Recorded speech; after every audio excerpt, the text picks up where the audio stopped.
እምነቴ ያው ነው አይነርፍም ኪዳኔን እጠብቅሻለሁ oduun ajaa'iba yaayuun dhaqaab intalti teenta oromoo tamaqaan isii haadfaaxee jedhaan guyyaa kaleessa riikardi Itoophiyaa yaayyuu fudhaate. Haati faaxee riikardi koo'insii miliyoon 1,665 fudhachuun riikardi Itoophiyaa tokkoffaa yaayyuu ta'a. Intal war sodda kenna ka riikardi Itoophiyaa miliyoon 1,565 fudhachuun waggootan sadeen dabraniif dhaadannoo Itoophiyaa ta'aa turte. Haati faaxee 1.6 fudhachuun kalee mata qabachiif. Fulaan seenaan tun itti hojjetamtu manasli gurraacha muca ilkaan kaarruu isallee leenci 8tti arkabaafaat.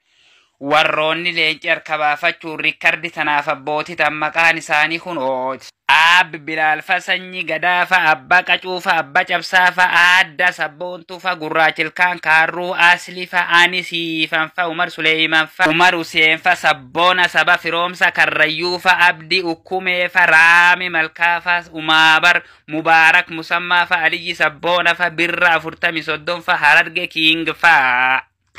Waluma gala leenciman sun keeboo 5 ol 1,918 jechuu jira.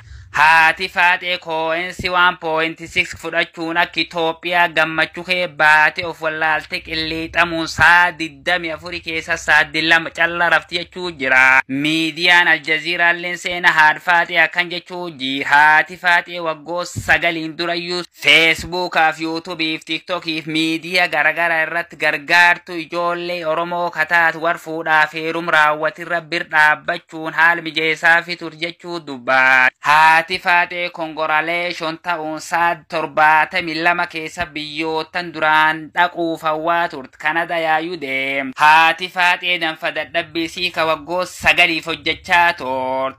Guyyaa arra biyyi Kanadaa magaalaa Torontoo dirree xuyyuura keessa miilaan deemuutti jirti jechuu jiraan. Warri si badhaasaa turcuufis galatoonfachuufis laayifi seennaan gurbaan diqqaan tokkin ababa tokkitti ergennaan dhabanaa isaan jiru lamaan duuti jechuu jiraan.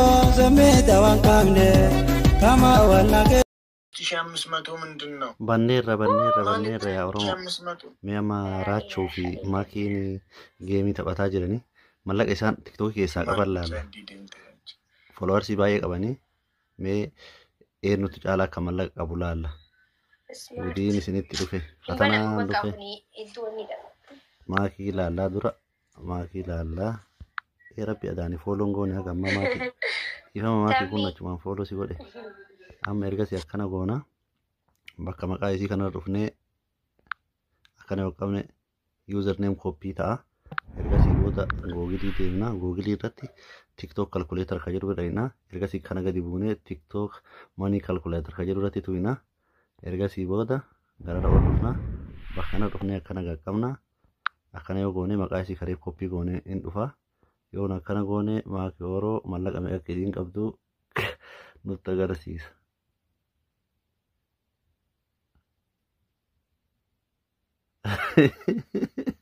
Maakii mistirri kee bahe amma laayikii miiliyoona 2.8 qabdi viyuu 120 ganaa ka walumaa galatti fooloowarsii ganaa wajjin birri 68 qabdi. Okay, amma duubatti deebinee akkuma salphaatti duubatti deebinee maakii fi raachuun taphataa jiranii. Okay, mee maqaa raachuu eessa jira? Boos galatoomee Wanna kataman sani New Delhi dama. Dur Mumbai ture.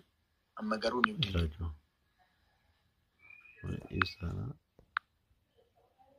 Asir hajula. Warraasee fakkaate moo maal? Guys saati dhumaadhaan gudiin saati dhumaadhaan numoo jiru guys saati dhumaa na eega. Amma maraachi garuu saati dhumaa na eega. Amma ergasii suuraa isaa irratti tuqina. Kana booda asirratti akka igoona username copy ergasii booda as bira dhufna.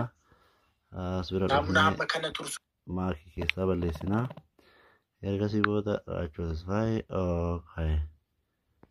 Mistirri keessan ol bahee qoy inni